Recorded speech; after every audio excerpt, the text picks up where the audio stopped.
আমরা কিন্তু রুমিন ফারহানাকে আওয়ামী লীগের দালাল হিসেবে চিনি না। তো আওয়ামী লীগের দালাল কারা ছিল? আওয়ামী লীগের দালাল ছিল হাসনাত আব্দুল্লাহ, যারা শেখ মুজিবকে বঙ্গবন্ধু বলছে, বাপ বলছে, পিতা বলছে। হাসনাত আব্দুল্লাহরা নিজেরাই অন্ধকারে ছিল, আওয়ামী লীগের সাথে আপোষ করছে। তারা আমাদের আলো দেখা কিভাবে? আমাদের গণ অভ্যুত্থানে আমরা যে মানুষগুলো লড়াই করেছি, গণ অভ্যুত্থানের আগে বছরের পরে বছরে লড়াই করেছি, তাদের মধ্যে রুমিন ফারহানা আপু একজন।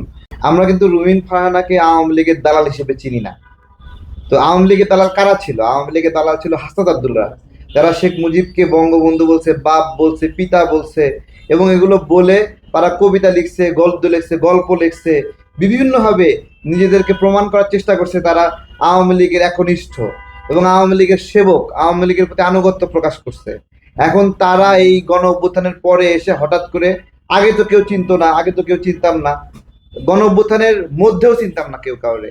তাহলে তাহলে রুমিন ফারহানাকে আমরা ঠিকই চিনতাম, কিন্তু এরা গণ অভ্যুত্থানের পরে এসে মিডিয়ার ফোকাস দিল এদের দিকে, এরা বড় বড় নেতা হয়ে গেল।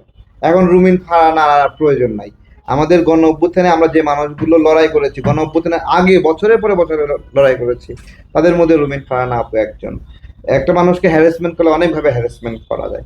যে মানুষগুলো তাকে সামাজিক যোগাযোগ মাধ্যমে হ্যারাসমেন্ট করতেছে, সাইবার বুলিং করতেছে, তাদের বাসাতেও তাদের মা আছে, বোন আছে, এই পরিবার আছে, তাই না? তাহলে সেই জায়গাতে তাদের পরিবারের সদস্য যখন দেখে একটা মানুষ যখন তাকে নিয়ে নোংরা কথা লিখছে, ওর বাসায় ওর মেয়ে আছে না, ওর মা আছে না, ওর বোন আছে না, তো ওর বোন যখন দেখে যে তার ভাই আর একটা নারী নেত্রীকে এভাবে নোংরা ভাষায় কথা বলছে, তখন অবস্থাটা কিরকম হয়?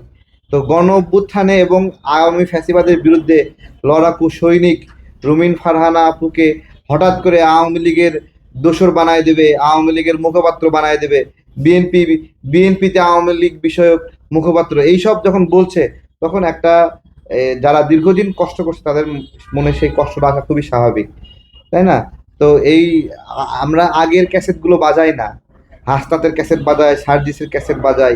ওই ক্যাসেটগুলো এবং সেই সময়ে রুমিন ফারহানার যে অবদান, সেই ক্যাসেটগুলোর মধ্যে পার্থক্য খুঁজলে আমরা বুঝতে পারবো যে কে আওয়ামী লীগের দোসর আর কে হলো সত্যিকার অর্থে ফ্যাসিবাদের বিরুদ্ধে লড়াই করছে।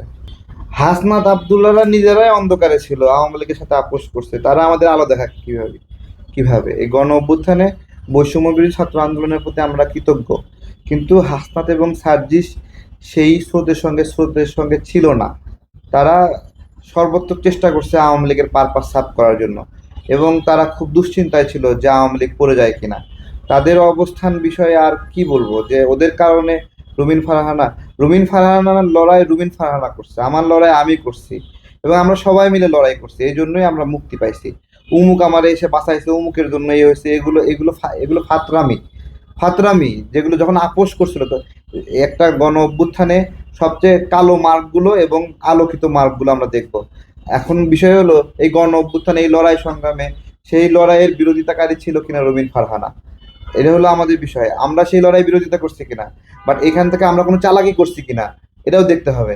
ঠিক একইভাবে তারা কোনো চালাকি করছে কিনা, সার্জিস কোনো চালাকি করছে না, হাসনাত আব্দুল্লাহ, ওরা কোনো চালাকি যদি করে থাকে তাহলে ওরা ওদের দায় নেবে, আর আমাদের দায় আমাদেরকে নিতে হবে।